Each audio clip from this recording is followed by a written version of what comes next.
Now we will start with Counsellor Hesham, who says that the law is very good. So now you can comment. So that it will be excellent, not very good. In the name of God, thank you, Dr. Abla, for this meeting. I'm so happy that I have just beside me, next to me, Mr. Tariq Tawfi, and he was with me always in consultations for the economic legislations, and also Mr. Abdul Aziz. In fact, Dr. Abla, you had talked about a set of issues. Mostly, it's relevant. It's going reverse. In fact, things are going reversely. This law, the competent body for this, it is the cabinet. The regulation is to be issued by the cabinet, the prime minister himself. Maybe the prime minister delegated the minister of provisioning and supplies. However, when speaking about the consumer protection, it is a matter of concern for the state and at the level of the cabinet itself.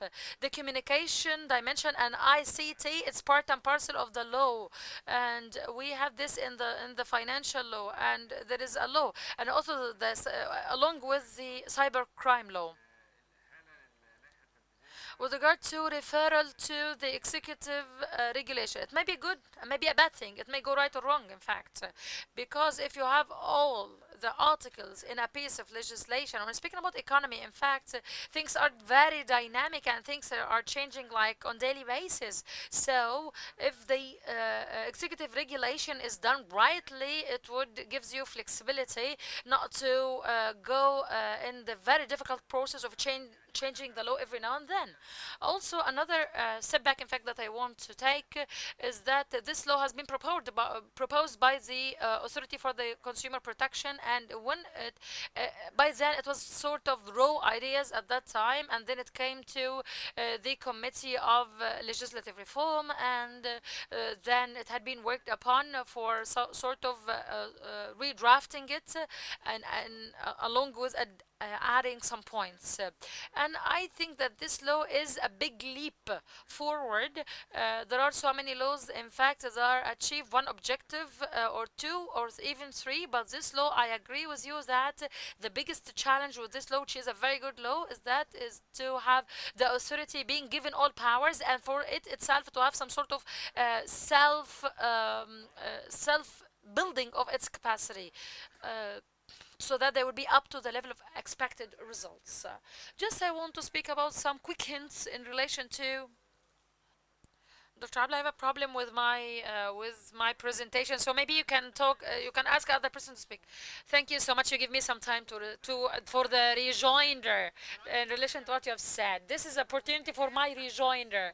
If it's under the cabinet and the prime minister, there is a difference because after the executive regulation that's being put by independent consultants, you can afterwards delegate the minister to manage the consumer protection authority. This is something, but this is different from delegating from day one, that delegating it to the minister of supplies, because this is a conflict of interest that's being created. I'm ready now. I'm ready. Okay, so I'm back. I'm back to my words. We are here to discuss two different facts. Let's get over this, but in fact, the decrees that has been issued is having everybody on board, and after the executive regulation is finished, it needs to be sent to the different federations for feedback.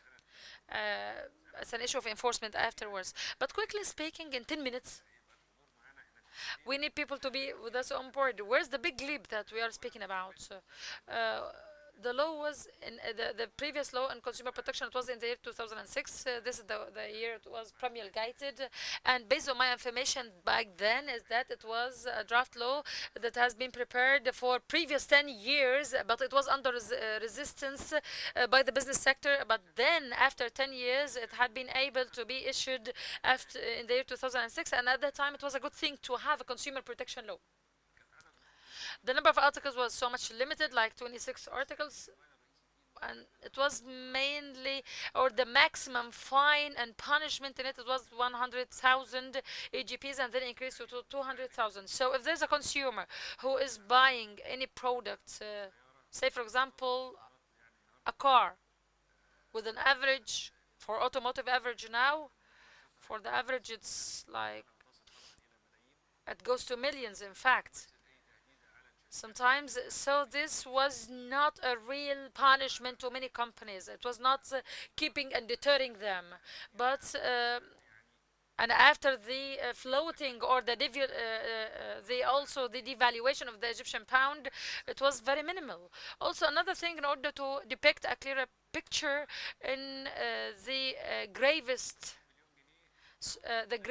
offenses in this law is 2 million or a double the price of the product under which or causing the damage to the consumer. This means, in fact, that there is no ceiling, because this would be really active. It would be very important for any company who cares for their reputation, so that they will be up to the level that's really necessary.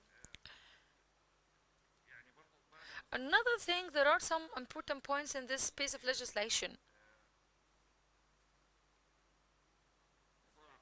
The issue of real estate. In the law of the year 2006 for the consumer protection, it was about services and products. Anything, so any mispractices in real estate, it was out of the scope of this piece of legislation, but now we have provisions. It's included if there is any misleading advertisements, if there are offering or selling of any parcels without due legal regulations. All these are being punishable in this piece of legislation. And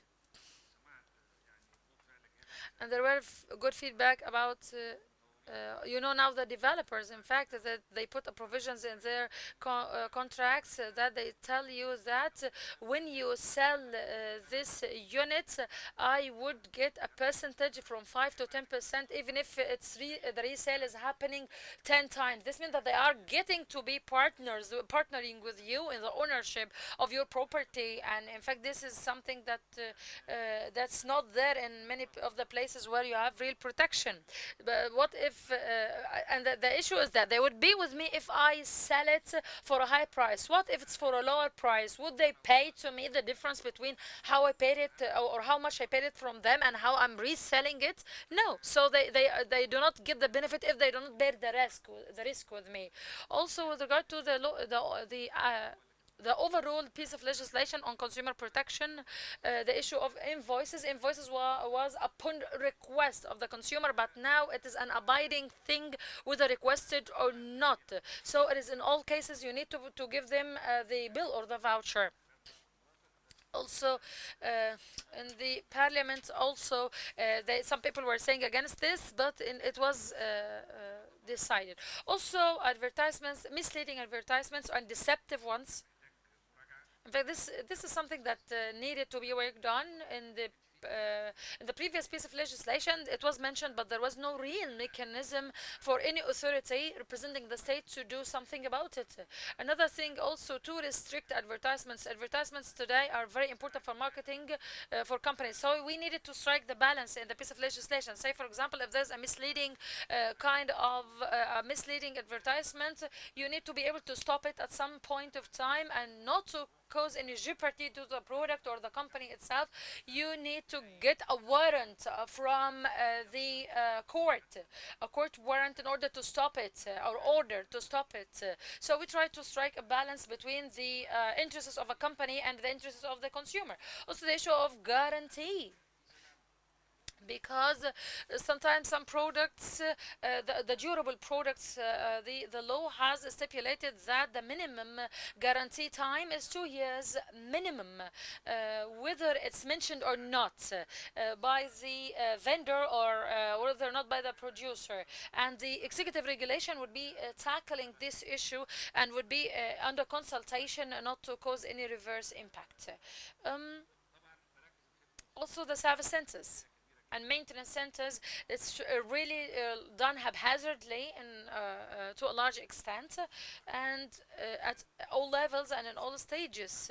And also the service center itself, it needs to provide you with a guarantee. If you go there, do something, they take a specific amount of money, they cannot tell you that you take it yesterday, it was good, I don't care what you have today. They cannot do this like what they had in the past. And in fact, there was some bias to the consumer side or in favor of the consumer, but at the end of the day, we abided by what we have internationally as successful kind of provisions. And the industrial community and the commercial community and business community, they were almost in consensus with us. Some things were amended and there were different viewpoints about some of these, but at the end of the day, when we speak about the piece of legislation, it has like 100 leaps, frog leaps. And also uh, with regard to the people who, the service providers, when you have like the people who are working on finishing and things like this of your house, or doing something to you in your house, so such a kind of domestic services being provided to you by service providers, also we have provisions about these. And in fact, this has not been mentioned in media, but I don't want here to speak about all details of it. Also, it was mentioned that those who are providing you with any service without a voucher or a bill, you have the right to prove it in any other way, even if it is above the level that's being stipulated in the rule of in the law of civil procedures. So because now you have the market, in fact, is really very loose, and people do not have information about who is good, who is bad, about what kind of like somebody painting your house to you or doing anything for you. So now also this is something that's being worked on. In many cases also there's the issue in the overall piece of legislation, the issue of replacement or returning returns. In the past it was 14 days for returns, but it was, the condition was is that it's faulty or with defects. Yes, some of the stores were really open to give it as a policy 14 days. They were developed and advanced so that they can give you the opportunity to replace it or return it. But in fact, the law itself was saying that only when defective, when there is a defect. But now it's giving you the right whether there is a defect or no defect, with a lot of exceptions, because some of the commodities that you cannot replace or return based on the executive regulation. And also it is under the conditions of fair use of, because maybe one person would like dozen of times buying something, returning, replacing it like dozen times for one thing. I think the regulation would be handling this issue as well. The issue of e-commerce and e-contracts. All the statistics that we see today at the level of the world in relation to the online contracting and even mobile contracting, this is something that's increasing. It has its own type of problems, and it has also a set of pros. So it has pros and cons and risks. So there's a need for a balanced equation for all these aspects, because it's a brand new thing that you see in this new legislation. The issue of the monopoly or the kind of seizing the products. In fact, I differ with the punishment imposed here, but it's balanced in way. So it is only about strategic products that are involved, that are part and parcel of a decree of the minister for a specific period, and it needs to be tradable. I mean that, for example, if there is one of the problems that we have is that the factory kept something for their own use, the own use thing.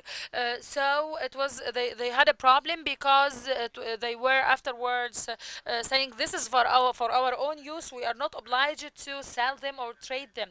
So it needs to be tradable. Yes, we protect the market. We protect the market mechanisms, but at a time of crisis, we need to have a mechanism to solve such kind of problems of merchants who are keeping or freezing their products from being traded in where there is a need for them, particularly strategic products. And you need a stepwise approach to deal with the punishment. So it's escalating.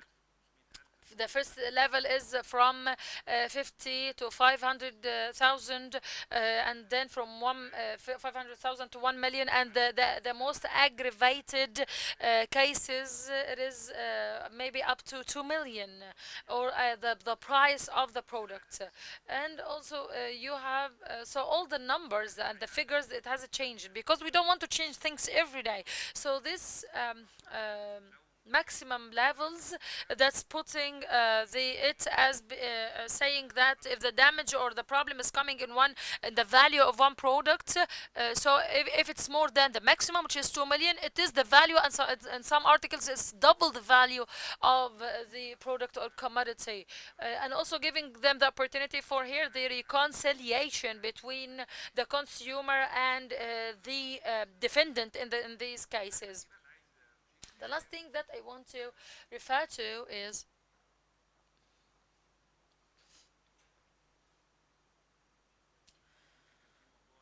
also there was an issue here in relation to advertisement. I had already spoken about this.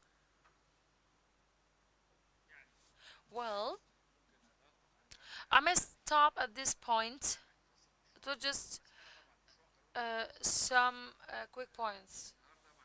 In fact, based on my own point of view, all the international companies, because of the importance of this piece of legislation, in fact, they are asking from the big law firms in Egypt to provide them with their own evaluation and assessment of this piece of legislation.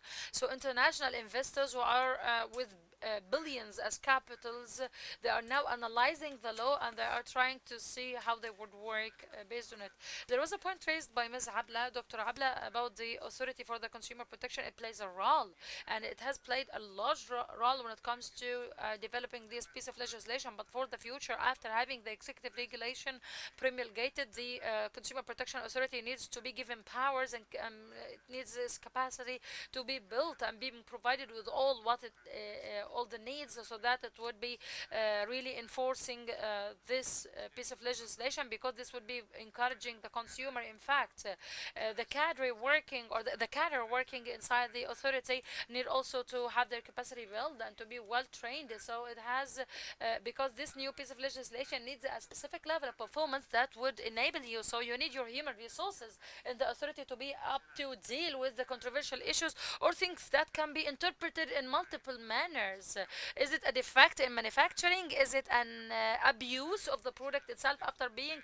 Who shall bear this problem? Who shall incur or the liability is on whom? So you need people who are really, really qualified, so that they would be able to achieve such a protection of the consumer without causing undue higher costs to be borne by the manufacturers. So that because the manufacturers, if they have higher costs, it will be translated in something that will be borne by the consumer at the end of the day.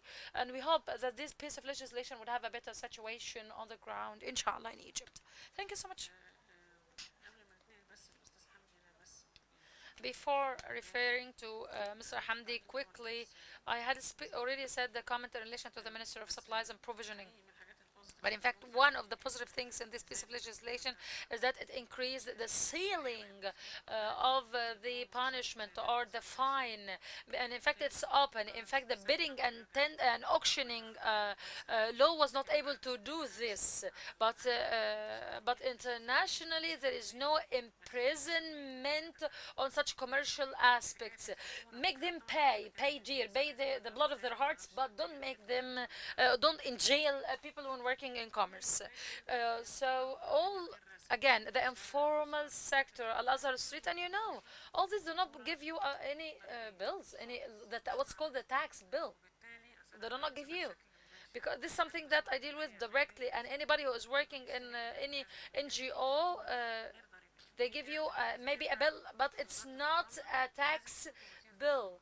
But when you go to the Ministry of Social Solidarity, they tell you no, we cannot accept this bill. So, in fact, that's an issue. I think that the procedures need to be completed some way. You said that the people who would come to finish your house or paint your house, there is something to be done. So the law needs to be useful in order to formalize the informal sector in some way.